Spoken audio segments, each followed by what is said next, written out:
on and to try. If there was such a thing called God, whatever that is, whatever you want to call it, how would this thing communicate? How is it possible for this thing called God to communicate with you and me?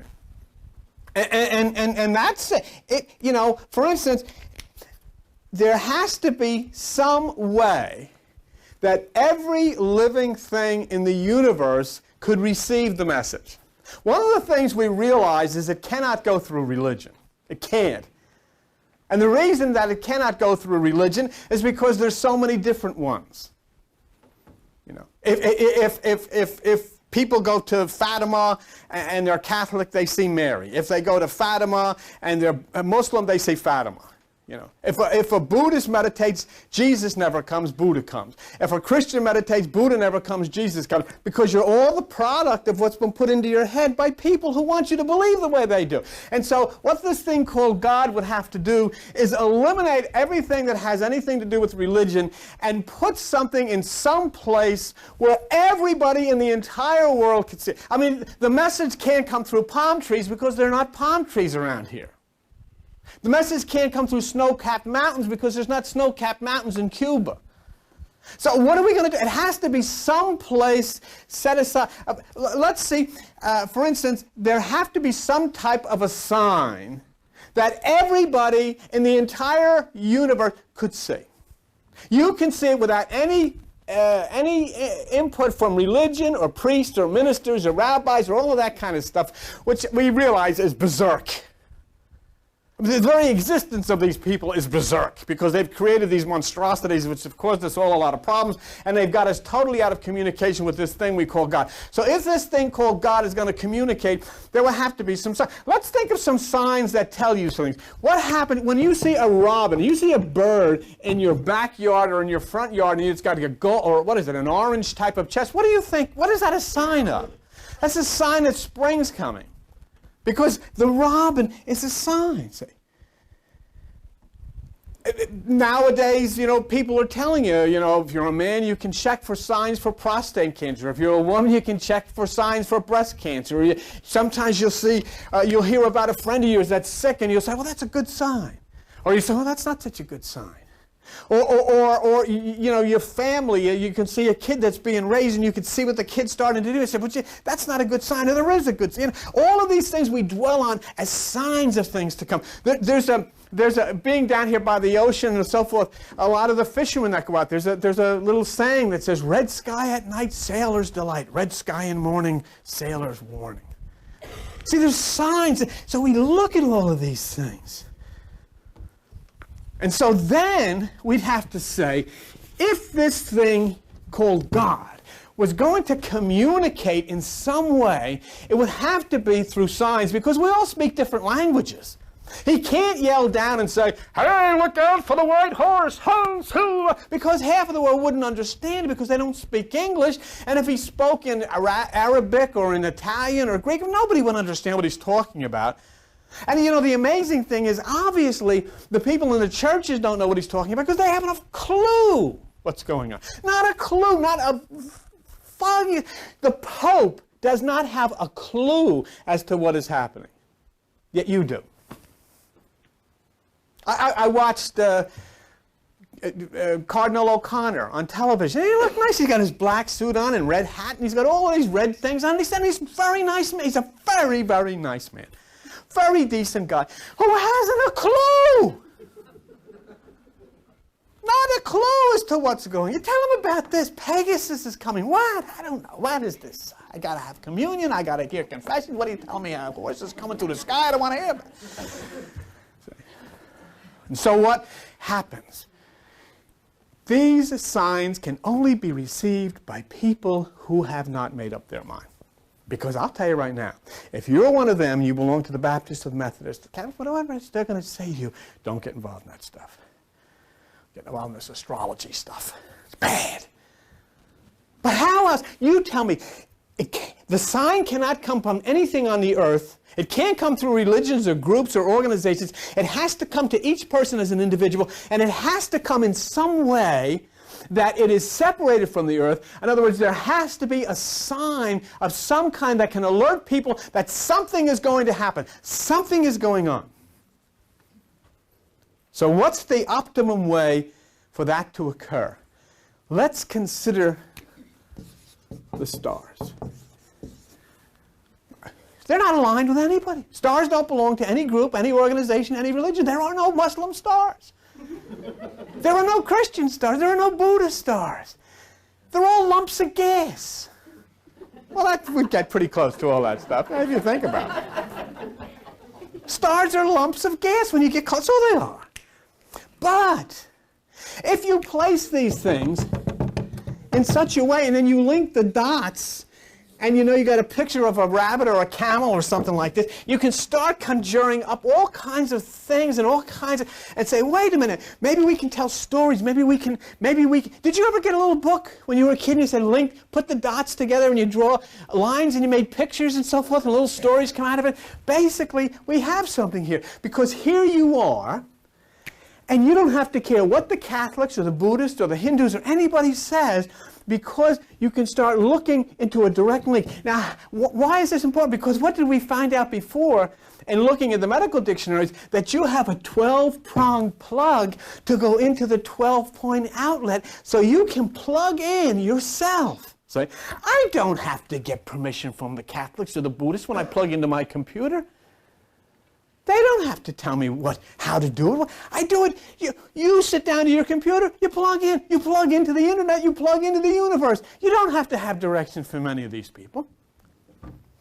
And you don't have to have direction from anybody to plug into the universe as you do through consciousness, through the mind. We're going to tell you something before you go out of here this morning about these signs and why it's so important. It's something that I give the credit to AJ. Raise your hands so they know. Okay, and I appreciate. But let's say if we would all agree that the best possible way for this thing called God, if it exists, to communicate with all of us would be somehow to put signs in things called stars. Would that sound reasonable to you? Do you agree with that? You don't agree with that. Look at you sitting there. You're not sure. Give me another way. What do you want? Peanut butter? Where do you want it to? How do you want this to happen? How are you going to get it? Is he going to call you on the phone?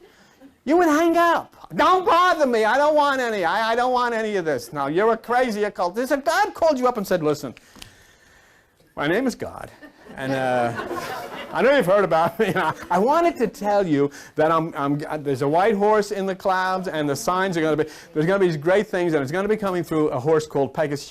Would you stay on the phone? Get out. What are you crazy? Call the police. There's a guy harassing me. You don't want to hear that. If you get mail about this, you say, well, it's some cult or whacked out cult. You don't want to hear about it. So that's not going to work. It has to come in some way that you can take your screwy little head and go out and see all of this stuff and don't tell anybody. But you'll see it, see?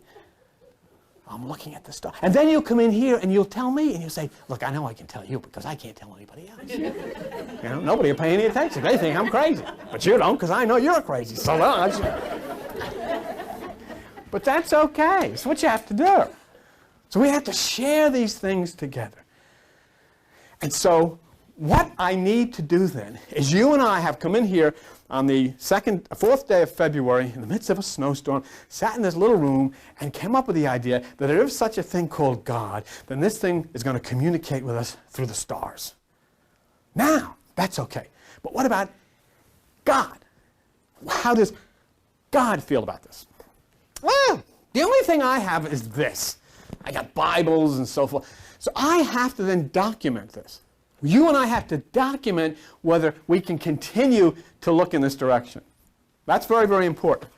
And that's where we're going to go. So I want you to open to the first page of the Bible. It says page 1 on it. It's the easiest one to find.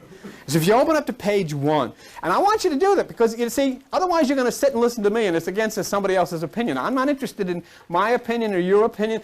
I'm interested in giving you documentation.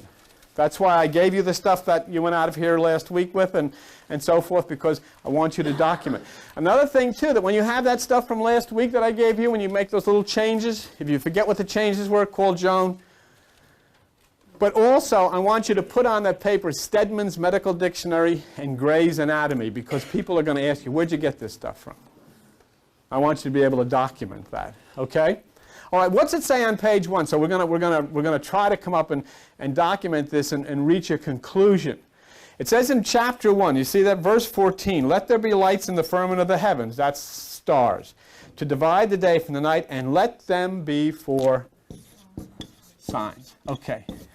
So in other words, the universe has decided that you and I have reached the correct conclusion, that the stars will be the way that this thing called God communicates. What you're going to find out, and I'm going to just give you something off the cuff, and you know, some of the stuff I'm going to say here is non-documentary type of stuff, but what you're going to find out very soon, that this thing that you call God is an advanced culture, an advanced civilization of people not unlike you, who live on a different planet that will be discovered very, very soon, and you'll be meeting these people, and many of these people you already know. Okay, but let's let it go. Let's not get too deeply involved in that. But you do know there's a lot of friends you'll be hugging and greeting and kissing and having root beer together and all this kind of stuff. Say, oh, Jesus, it's you. I should have known. You know, and that's the way.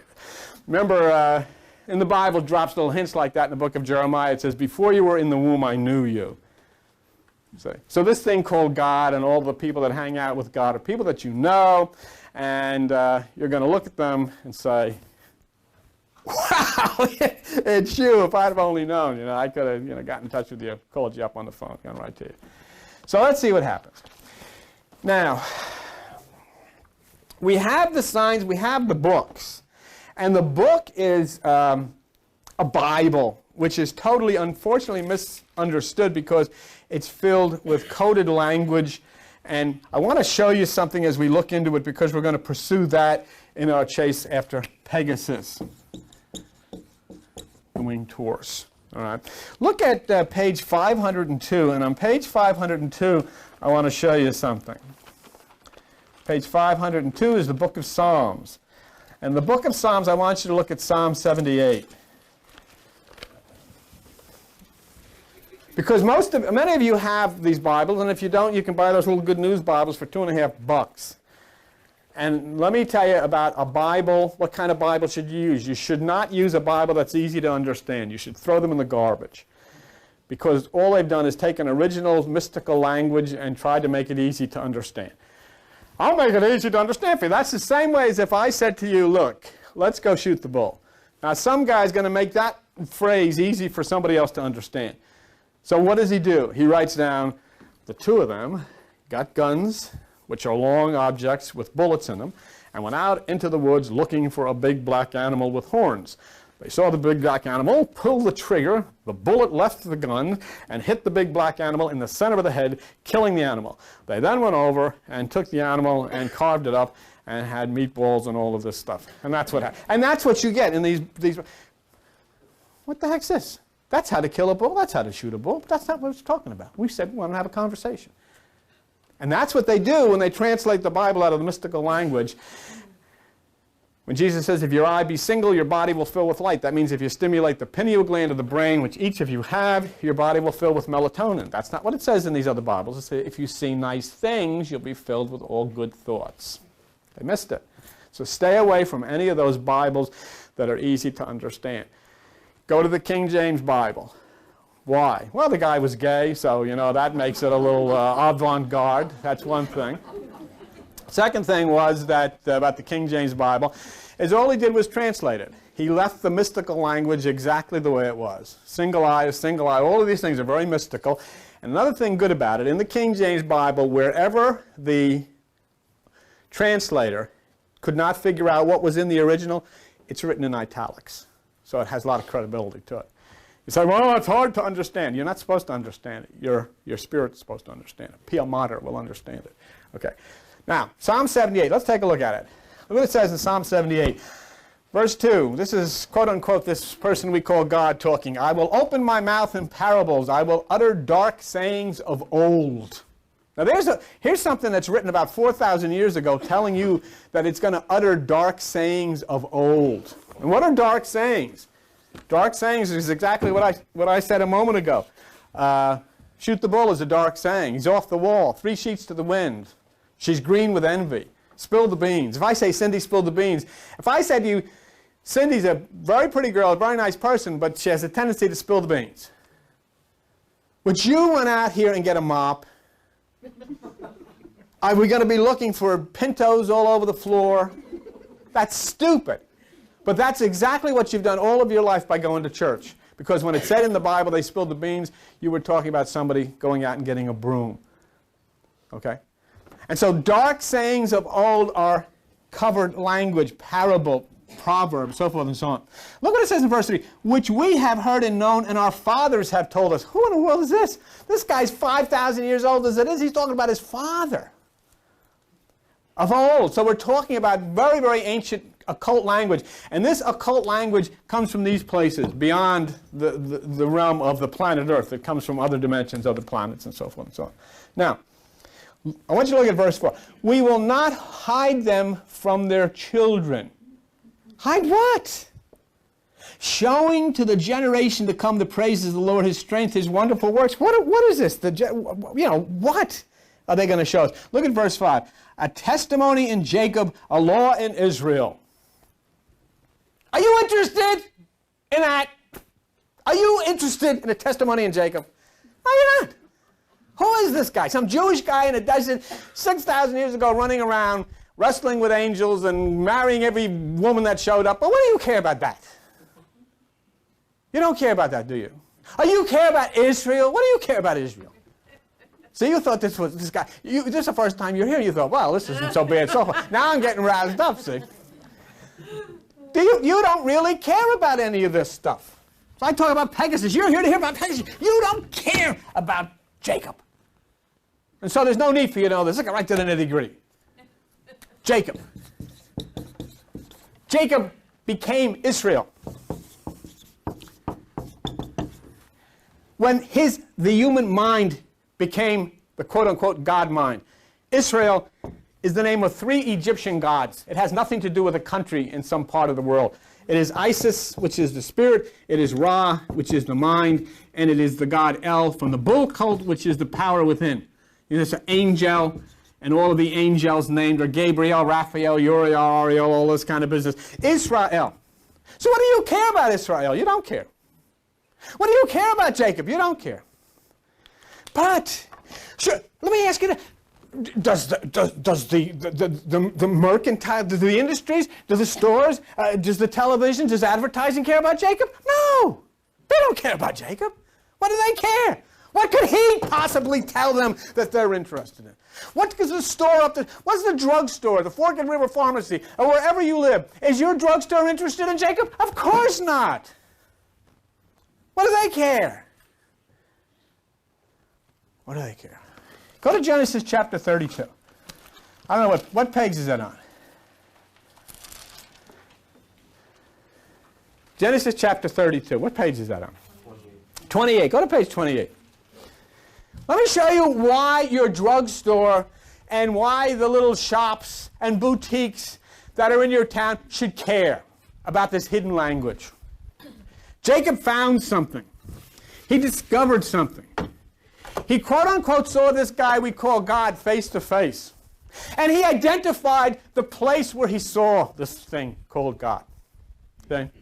And it's very important to your drugstore that he found this.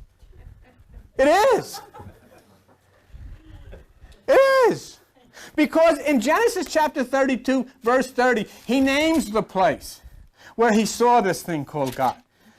In 32, verse 30, he says, and Jacob called the name of the place Peniel, for I have seen God face to face. He identified the pineal or pineal gland of the brain.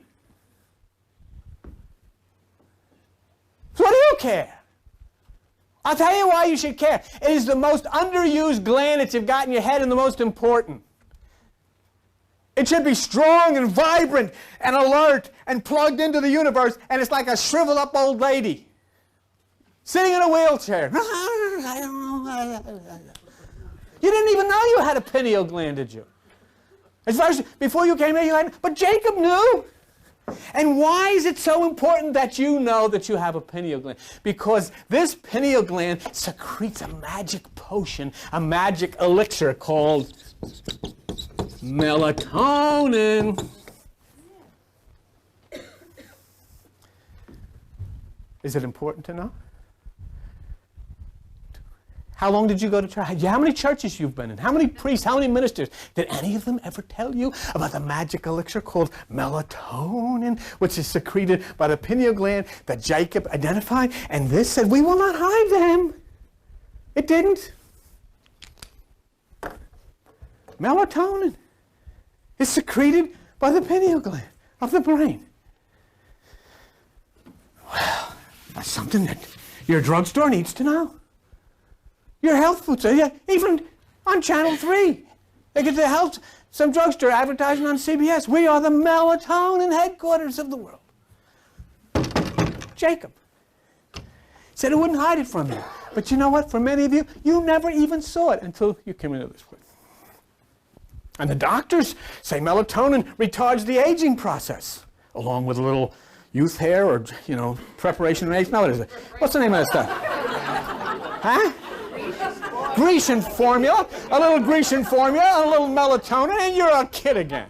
You see? What's in the Bible? Wait a minute.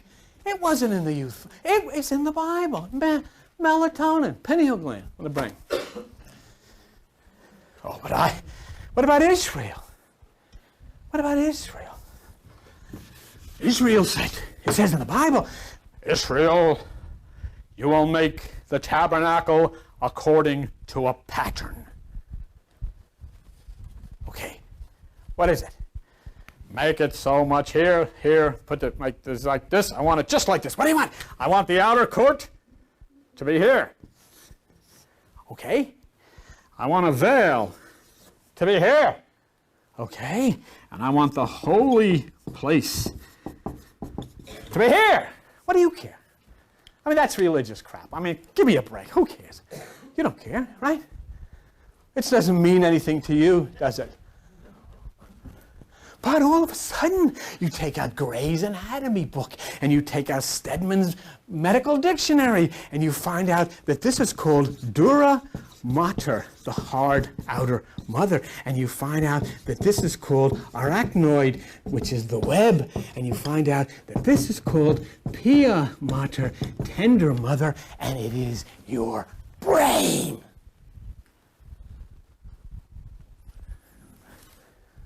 What does it say? We shall not hide these things. They made that tabernacle to an exact specified pattern. Why? Because it was a replica of something that exists elsewhere. What? Your head.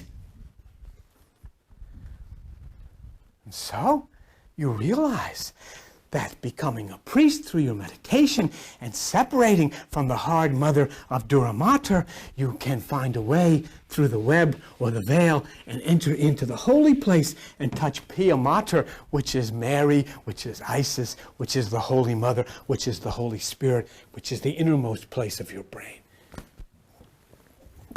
We shall not hide them. These are signs. They're in the book. They're in the book. It's in the Bible. So it's important, say. In the book of Proverbs, let's go over there for just a minute to page 541. And in the book of Proverbs, it says in Proverbs chapter 1 and verse 2, to know wisdom and instruction, to perceive the words of understanding. Have you understood what I've told you so far? Not hard, is it? The only way you miss these things is when somebody deliberately prevents you from hearing them. And let me tell you something. What I am telling you this morning is extremely dangerous to the cults. And the cults are Christianity, Judaism, Buddhism, Hinduism, all that stuff. Very dangerous. Why? Because it sets you apart as an individual, free. Free to communicate with the universe, free to absorb the majesty of God and Holy Mother, free not to be connected with any group or organization. And so that's why. It's not that they didn't know. It is they knew, and they deliberately kept it from you, because once you find out that this thing called God is inside of you, this thing called Holy Mother is inside of you, that these are real things described in medical books, once you find out that you can touch them and flow and become part of them, then what do you need them for? And the whole idea of their power structure, their corporate structure, falls apart. Let it fall. Next year, much of it will disintegrate right before your eyes. So, look what it says in Proverbs 1:5. A wise man will hear and increase learning, and shall attain unto wise counsel. It says in Galatians chapter 4, verse 25, in describing the Bible, which things are an allegory. Don't take them literally. Don't take any of this stuff. There never was Adam and Eve, two English people running around with no pants on in a garden somewhere. There's never two people like that. Can you even justify going home and looking your children in the face and realizing you really believed that there were two people running around with no pants on until a snake told them you don't have any pants on? And God says, how do you know you don't have any pants on? Because the snake told me. And that became part of the foundation of your life and your culture. You couldn't wait till your children got to Sunday school so you could teach them that. You've got to go to Sunday school, Raymond. They're teaching all about Adam and Eve. Yeah, I heard about it. And he learned it just like you, and everybody is berserk.